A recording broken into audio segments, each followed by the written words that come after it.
नमस्कार। आज फिर मैं आया हूँ V4 एजुकेशन के अंतर्गत लेके डीएलएड प्रथम सत्र के लिए जिसका प्रकरण होगा गुणा तथा भाग की संकल्पना एवं संक्रियाएं। अर्थात हम इस प्रकरण में ये पढ़ेंगे कि गुणा की संकल्पना क्या होती है और गुणा की संक्रियाएं क्या होती हैं। उसके बाद हम ये पढ़ेंगे कि भाग की संकल्पना क्या होती है और भाग की संक्रियाएं क्या होती हैं। तो चलिए दोस्तों, देरी ना करते हुए हम डायरेक्ट अपने प्रकरण पे आते हैं। तो हमारा सबसे पहला टॉपिक होगा कि गुणा की संकल्पना, अर्थात गुणा किसे कहते हैं, गुणा होता क्या है। तो यहाँ पे एक परिभाषा लिखी गई है कि किसी संख्या का बार बार जोड़ ही क्या कहलाता है, गुणा कहलाता है। किसी संख्या का बार बार जोड़ ही क्या कहलाता है, गुणा कहलाता है। कहने का तात्पर्य यह है कि जो गुणा है वह क्या होता है, एक प्रकार का जोड़ होता है। अर्थात हम अपने शब्दों में यह कह सकते हैं कि गुणा एक प्रकार की ऐसी संक्रिया होती है जिससे यह पता चलता है कि कोई संख्या किसी संख्या में कितनी बार जोड़ी गई है। अर्थात यहाँ पे लिखा हुआ है 4, जैसे में लिखा हुआ है क्या 4, यानी कि 4 गुणे 1 करें या 4 करें, दोनों की बात क्या है, बराबर है। और यहाँ पे मैंने लिखा हुआ है 4 धन 4, यानी कि 4 को हमने कितनी बार जोड़ा है, 2 बार जोड़ा है। 4 को कितनी बार जोड़ा है, 2 बार जोड़ा है। या हम इसको 4 गुणे 2 भी लिख सकते हैं, अर्थात 4 दुना कितना होता है, 8 होता है। या 4 में 4 को जोड़ेंगे तो भी कितना आएगा, 8 आएगा। यहाँ पे मैंने लिख रखा है कि 4 धन 4 धन 4, अर्थात यहाँ को 4 को कितनी बार जोड़ा गया है, 3 बार जोड़ा गया है। अर्थात हम इसको 4 गुणे 3 भी लिख सकते हैं। इस प्रकार से 4 गुणे 3 का जब हम आपस में गुणा करेंगे तो आता है 12, और 4 4 8 और 4 12, यानी कि जोड़ने पर भी कितना आता है, 12 आता है। देखिए दोस्तों, गुणा में 3 चीज़ें निहित होती है। पहला तो होता है गुणज, पहला क्या होता है, गुणज। दूसरा होता है गुण्य, और तीसरा होता है क्या, गुणनफल। इसको हम समझ लेते हैं कि ये क्या होता है। जैसे देखिए, गुणज क्या होता है कि जिस संख्या में हम गुणा करते हैं, जिस संख्या में हम गुणा करते हैं वो क्या होता है, गुणज होता है। और जिस संख्या से गुणा करते हैं वो क्या होता है, गुण्य होता है। और इन दोनों का जो परिणाम आता है, जो उत्तर आता है, उसे क्या कहते हैं, गुणनफल कहते हैं। यहाँ पे मैंने एक उदाहरण लिख रखा है 62 और गुणे 74, 62 और गुणे 74। तो जो 62 और 74 में 62 क्या है, गुणज है, क्या है, गुणज है। और जो 74 है वो क्या है, गुण्य है। और जो हम इस पे संक्रिया करेंगे वो हमारा जो बन के आता है वो क्या आता है, गुणनफल आता है। क्या आता है, गुणनफल आता है। सबसे पहले हम ये जान लेते हैं कि इसमें क्या क्या निहित है। तो देखिए, सबसे पहले क्या लिखा हुआ है, यहाँ पे 6 लिखा हुआ है और यहाँ पे 2 लिखा हुआ है। अर्थात जो 2 का स्थान है वो इकाई का स्थान है, और जो 6 का स्थान है वो दहाई का स्थान है। तो सबसे पहले हम क्या करेंगे, इकाई का गुणा करेंगे। किसमें, जो गुण्य होता है उसकी इकाई का गुणा हम इसके इकाई और दहाई दोनों में करते हैं। कर लेते हैं 4 दूना के 8 और 6 चौको 24। ये हमारा इकाई के स्थान का गुणा करने पर प्राप्त हुआ। इसको हम यहाँ पे लिख सकते हैं, इकाई अंक से गुणा किया। हमने क्या किया है, इकाई अंक से गुणा किया। किसके इकाई अंक से, गुण्य के इकाई अंक से। फिर उसके बाद दहाई अंक से गुणा करेंगे। जब दहाई अंक से हम गुणा करेंगे तो इकाई वाले अंक के स्थान पे क्या लिख देंगे, 0 लिख देंगे, या हम इस स्थान को छोड़ देते हैं। क्या कर देते हैं, छोड़ देते हैं। दहाई वाले का जब हम गुणा करेंगे तो दहाई वाले स्थान से ही करेंगे। तो 7 दूना 14 के 4, हासिल आया 1। और फिर उसके बाद क्या करते हैं कि 7 में 6 का गुणा करते हैं, 7 6 के 42, 42 और 1 जोड़ देंगे हासिल को तो कितना आ जाएगा, 43। अब इस प्रकार से जब हम, और यहाँ पे क्या कर दिया हमने, दहाई अंक का गुणा कर दिया। अर्थात हम इसमें क्या किए हैं, 62 में 4 का गुणा किए हैं और इसमें 62 में 7 का गुणा किए हैं। इस प्रकार से हम दोनों तरीकों से लिख दिए हैं। और दोनों तरीकों से लिखने के बाद हम क्या करते हैं दोस्तों कि जोड़ लेते हैं। तो जोड़ दिए, क्या है, 8 आएगा, 8 में 0 जुटेगा तो 8 आएगा, 4 में 4 जुटेगा तो भी 8 आएगा, 3 में 2 जुड़ेगा तो 5 आएगा, और यहाँ पे 4। अर्थात जो ये हमारा मान प्राप्त हुआ वो क्या आ गया, हमारा गुणनफल आ गया। क्या आ गया, गुणनफल आ गया। अर्थात ये जो हमारा ऊपर वाला है ये गुणज है, और जो नीचे वाला है वो क्या है, गुण्य है, और जो हमारा परिणाम प्राप्त हुआ वो क्या है, गुणनफल है। यहाँ पे एक और उदाहरण देखते हैं। ये 2 अंकों की संख्या का गुणा था, अब यहाँ पे 3 अंकों की संख्या का गुणा करेंगे। तो कैसे करेंगे, सबसे पहले इकाई अंक का गुणा इन गुण्य के इकाई अंक का गुणा हम गुणज के सभी अंकों के साथ करते हैं। करिए, 5 में 6 का गुणा करेंगे तो कितना हो जाएगा, 6 5 30 के 0, हासिल आया 3, 8 5 40, 3 43 के 3, हासिल आया 4, 5 एकम में 5 4 9 और 5 दुना के 10, यानी कि 10,930 आ गया।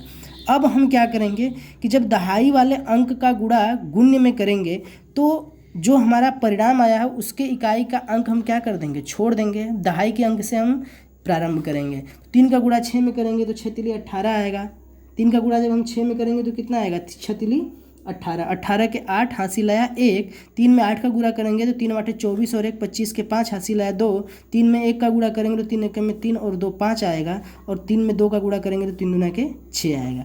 फिर हम जब सैकड़ा वाले स्थान का गुणा करेंगे तो इकाई और दहाई के स्थान को क्या कर देंगे, हम छोड़ देंगे और उसके बाद सैकड़े वाले स्थान से प्रारंभ करेंगे। तो फिर से वही आएगा, 3 6 के 18 के 8 हासिल आया 1, 8 3 के 24 1 25 के 5 हासिल आया 2, 3 1 में 3 2 5 और 3 दूना के 6। अब हम क्या कर देंगे, पूरी संख्याओं को जोड़ देंगे। जोड़ते हैं, 0, 8 में 3 को जोड़ेंगे तो 8 3 11 हासिल आया 1, 9 5 14, 14 8 22 और 1 हासिल लेंगे तो कितना आ जाएगा, 23 के 3 हासिल आया 2। और उसके बाद हम क्या करेंगे कि 5 में 5 को जोड़ेंगे, 5 में 5 को जोड़ेंगे तो 5 5 10 और 2 12 के 2 हासिल आया 1। फिर उसके बाद 6 1 6 1 7 5 11 और 1 12 के 2 हासिल आया 1, 6 1 7 5 12 12 और 1 13 के 3 हासिल आया 1, 6 और 1 7। ये हमारा क्या आ गया, गुणनफल आ गया। क्या आ गया, गुणनफल आ गया। तो हमको ध्यान ये देना है कि जब हम इकाई वाले संख्या का गुणा करेंगे तो हम शुरू से लिखेंगे, लेकिन जैसे हम दहाई वाले अंक का गुणा करेंगे तो इकाई वाले अंक को क्या कर देंगे, छोड़ देंगे। फिर उसी तरह से जब हम सैकड़े वाले अंक का गुणा करेंगे तो इकाई और दहाई दोनों का स्थान को क्या कर देंगे, हम छोड़ देंगे। इस प्रकार से ये हमारा यहाँ पे रहा गुणज और ये रहा गुण्य, और जो जोड़ने के बाद हमारा प्राप्त हुआ वो क्या हो गया, गुणनफल हो गया। तो दोस्तों हम बात कर लेते हैं गुणा की संक्रिया के बारे में कि गुणा की संक्रिया क्या होती है। तो दोस्तों देखिए, सबसे पहला नियम ये होता है कि यदि दो संख्याओं को आपस में गुणा किया जाता है तो उनके क्रम को बदलने पर गुणनफल पर कोई प्रभाव नहीं पड़ता है। जैसे यहाँ पे लिखा हुआ 28 × 3, 28 में जब 3 का गुणा करेंगे तो कितना आएगा, 84 आएगा, या हम 3 में 28 का गुणा करेंगे तो क्या आएगा, 84 आएगा। दोनों का मतलब ये है, पहले में देखिए ये कहा गया है कि 28 को हम कितनी बार जोड़े हैं, 3 बार जोड़े हैं। कितनी बार जोड़े हैं, 3 बार जोड़े हैं। और दूसरे में क्या कहा गया है कि 3 को हम कितने बार जोड़े हैं, 28 बार जोड़े हैं। 3 को कितनी बार जोड़े हैं, 28 बार जोड़े हैं। बस हम ये देख रहे हैं कि गुण्य और गुणज आपस में क्या हो जा रहे हैं, परिवर्तित हो जा रहे हैं। गुण्य की जगह पे गुणज हो रहा है, गुणज की जगह पे गुण्य हो जा रहा है, लेकिन इनके गुणनफल पर कोई प्रभाव नहीं पड़ रहा है। वही हमारा दूसरी संक्रिया कहती है कि यदि किसी संख्या में 1 से गुणनफल किया जाता है तो सदैव वही संख्या प्राप्त हो जाती है। यानी कि अगर कोई संख्या, जैसे मान लेते हैं यहाँ पे लिखा हुआ है 28 में अगर मैं 1 का गुणा करूँ, 28 में 1 का गुणा करूँ तो सदैव क्या आएगा, 28 आएगा। क्या आएगा, 28 आएगा। उसी तरह से जब मैं 35 में 1 का गुणा करूँ तो सदैव क्या आएगा, 35 आएगा। कितना आएगा, 35 आएगा। या मैं ये कहूँ कि अगर 50 में 1 का गुणा करूँ तो हमेशा क्या आएगा, 50 आएगा। 100 में 1 का गुणा करूँ तो क्या आएगा, 100 आएगा। लेकिन मैं बात कर ले रहा हूँ अगले नियम के बारे में कि यदि किसी संख्या में 0 से गुणा किया जाए तो गुणनफल सदैव क्या आता है, 0 आता है। जैसे यहाँ पे लिखा हुआ है 7 × 0। अगर हम 7 का गुणा 0 में करेंगे तो सदैव हमारा गुणनफल कितना आएगा दोस्तों, 0 आएगा। या मैं 100 में 0 का गुणा करूँ सदैव कितना आएगा, 0 आएगा। या मैं 2 में 0 का गुणा करूँ तो सदैव कितना आएगा, 0 आएगा। और जो हमारा तीसरा और अंतिम कह रहा है कि यदि किसी संख्या में 100 200 300 500 1000 चाहे जिससे भी अगर गुणा हम कर रहे हैं किसी संख्या में, तो जो उसका अंक होता है 0 के अलावा, यानी कि अगर 2 शून्य है, 3 शून्य है, 5 शून्य है, इसके अलावा अगर कोई भी अंक होता है तो हम गुणज में उसका गुणा कर लेते हैं या गुण्य में उसका गुणा कर लेते हैं। उसके बाद जितना शून्य रहता है संख्या के दाहिने तरफ हम क्या कर देते हैं, लिख देते हैं। जैसे हम यहाँ पे मान लेते हैं कि 52 में 300 का गुणा कर रहे हैं। 52 में किसका गुणा कर रहे हैं दोस्तों, 300 का गुणा कर रहे हैं। तो इसमें क्या है, एक अंक है 3, इस 3 का गुणा हम किस में करेंगे, 52 में करेंगे। तो कर लेते हैं, 3 दूना के 6 और 5 तियाँ 15। उसके बाद जितना शून्य रहेगा उतना शून्य हम संख्या के दाहिने तरफ क्या कर देंगे, लगा देंगे। इस तरह से हमारा क्या हो गया, ये गुणनफल प्राप्त हो गया। उसी तरह से मान लेते हैं कि हमको 42 में 700 से गुणा करना है या 7000 से गुणा करना है। किससे करना है, 7000 से गुणा करना है। सबसे पहले हम क्या करेंगे, 7 का गुणा इस 42 में करेंगे। 7 दूना के 14 के 4 हासिल आया 1, 7 चौक 28 और 1 29। और जितना शून्य रहता है संख्या के दाहिने तरफ क्या कर देंगे, हम लगा देंगे। तो 3 शून्य है तो 3 शून्य लगा देंगे, 1 2 3। इस प्रकार से 2,94,000 हमारा क्या आ गया, ये गुणनफल प्राप्त हो गया। अब हम बात कर लेते हैं भाग की संकल्पना के बारे में कि भाग क्या होता है। जैसे यहाँ पे लिखा हुआ है, जब किसी संख्या या अंक में से किसी संख्या या अंक को 1 से अधिक बार घटाया जाता है तो इसे क्या कहते हैं, भाग कहते हैं। इसे क्या कहते हैं दोस्तों, भाग कहते हैं। इसको हम इससे या इससे प्रदर्शित करते हैं। ये ऑब्लिक की तरह एक चिन्ह है और ये भाग का चिन्ह है। या हम 3/4 में ये जो बटा वाला चीज़ है इसको भी हम क्या कहते हैं दोस्तों, तो भाग ही कहते हैं। अर्थात जैसे कि 12 में 4 को हम भाग करेंगे तो कितना आएगा, 3 आएगा। अर्थात 12 में से 4 को कितनी बार घटाया गया है, 3 बार घटाया गया है दोस्तों। कैसे घटाया गया थोड़ा सा समझ लेते हैं। जैसे ये देखिए, हम ये तब तक घटाएंगे जब तक कि इसका शेषफल 0 ना आ जाए। तो कैसे घटाया जाता है, ये देखिए 12 में से 4 को घटाएंगे तो कितना आएगा, 8 आएगा। और 8 में से फिर पुनः 8 में से 4 को घटाएंगे तो कितना आएगा, 4 आएगा। फिर पुनः 4 में से 4 को घटाएंगे तो कितना आएगा, 0 आएगा। यहाँ पे हम देख रहे हैं कि 12 में से 4 को कितनी बार घटाया गया, 3 बार, 1 2 3। तो हमारा आंसर कितना आया था, 0 आया था। अर्थात जो शेषफल आया था वो कितना आया था, 0 आया था। यानी कि किसी भी संख्या को किसी भी संख्या में से कितनी बार घटाया जाता है वही उसका क्या होता है, भागफल होता है। अर्थात हम यह कह सकते हैं कि जो गुणा के विपरीत संक्रिया होती है उसे क्या कहते हैं, भाग कहते हैं। तो दोस्तों भाग में 3 चीज़ें होती हैं। एक होता है भाज्य, दूसरा होता है भाजक और तीसरा होता है भागफल। तीसरा क्या होता है दोस्तों, भागफल होता है। तो भाज्य क्या होता है इसको हम समझते हैं। भाज्य जिसमें हम भाग करते हैं, और भाजक वो संख्या होती है जिससे कि हम भाग करते हैं, और भागफल जो हमारा प्राप्त परिणाम होता है उसे क्या कहते हैं, भागफल कहते हैं। जैसे यहाँ पे हमने 12 में 4 का क्या किया था, भागा किया था। तो ये 12 क्या है, भाज्य है। 12 क्या है, भाज्य है। और 4 क्या है, हमारा भाजक है। और जो हमारा उत्तर आया था 3, ये हमारा क्या है दोस्तों, तो भागफल है। क्या है, भागफल है।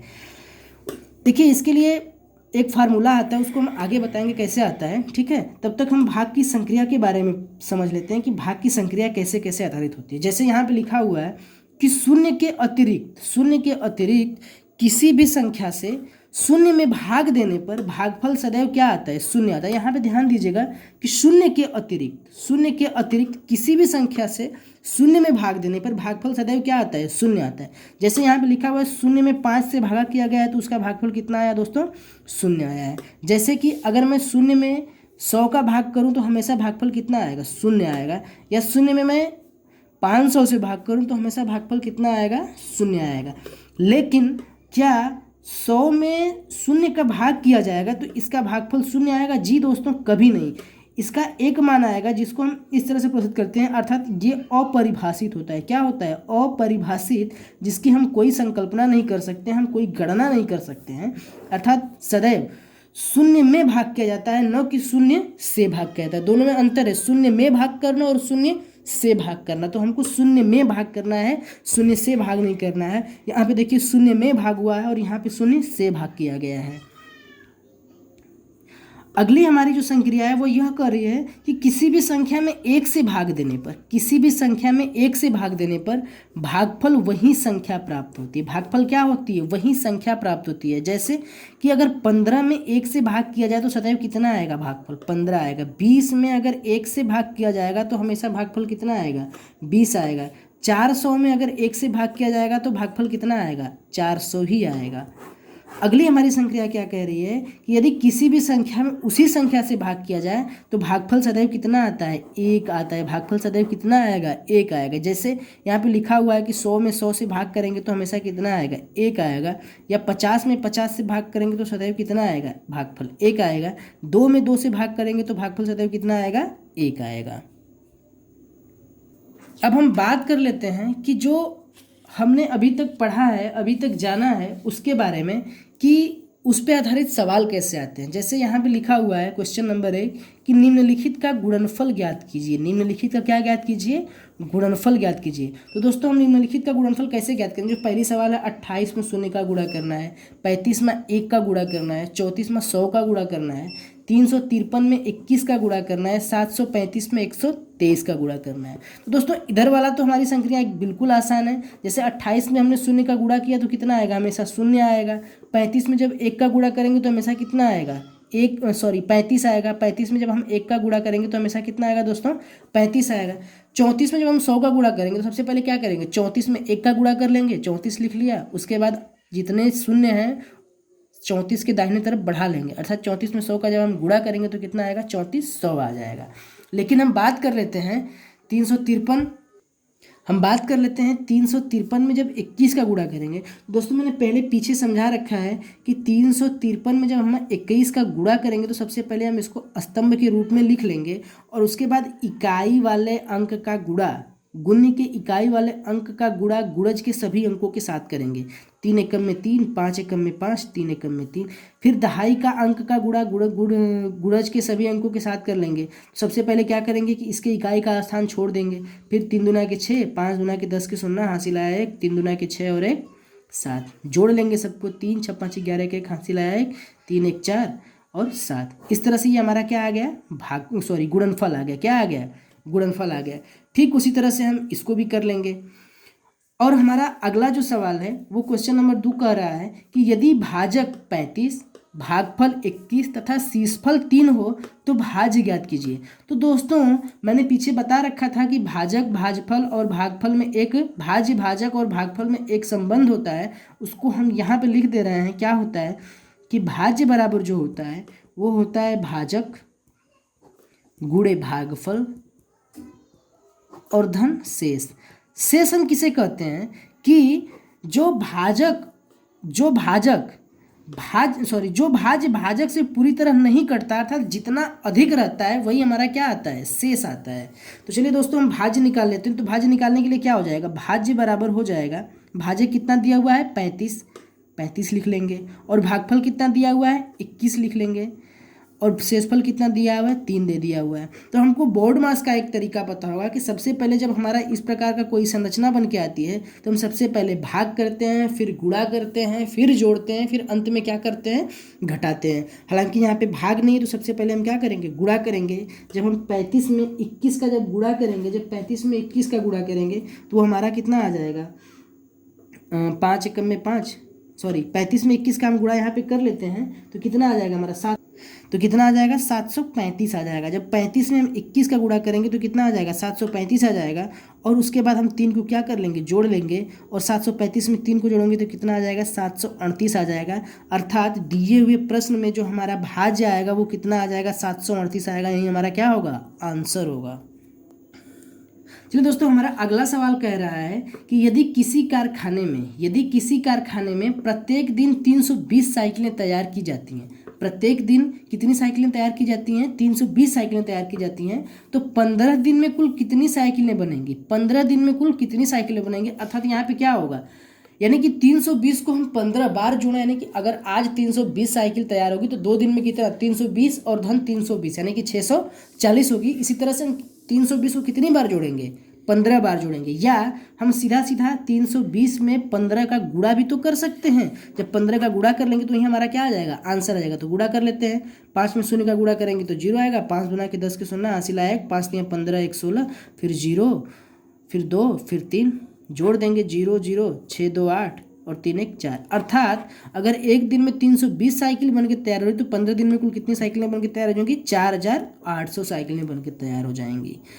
दोस्तों अगला हमारा सवाल कह रहा है कि यदि रमेश 7 दिनों में कुल 35 रोटी खाता है, 7 दिनों में कुल कितनी रोटी खाता है, 35 रोटी खाता है, तो वह एक दिन में कितनी रोटी खाएगा। तो दोस्तों वह एक दिन में कितनी रोटी खाएगा, या तो हम 7 को हम 35 में से ऐसा घटाएं कि उसका शेषफल कितना आ जाए, 0 आ जाए। या हम 35 में डायरेक्ट 7 से अगर भाग कर दें तो भी हमारा क्या आ जाएगा, आंसर आ जाएगा कि वह एक दिन में कितनी रोटी खाएगा। तो 7 में 35 से भाग करेंगे तो कितनी बार जाएगा, 5 बार जाएगा। अर्थात वह एक दिन में कितनी रोटी खाएगा, 5 रोटी खाएगा। कितनी रोटी खाएगा, 5 रोटी खाएगा। या हम इसको दूसरे तरीके से भी लगा सकते हैं कि 35 में से 7 को तब तक घटाएंगे जब तक कि उसका मान कितना आ जाए, 0 ना आ जाए, उसका जो शेष है वो 0 ना आ जाए। कैसे देखते हैं यहाँ पे, 35 में से 7 को घटाएंगे तो कितना आएगा, 28 आएगा।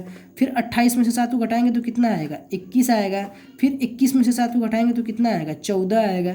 फिर 14 में से 7 को घटाएंगे तो कितना आएगा, 7 आएगा। फिर 7 में से 7 को घटाएंगे तो कितना आएगा, 0 आएगा। यानी हमारा फाइनल क्या आ गया, 0 आ गया।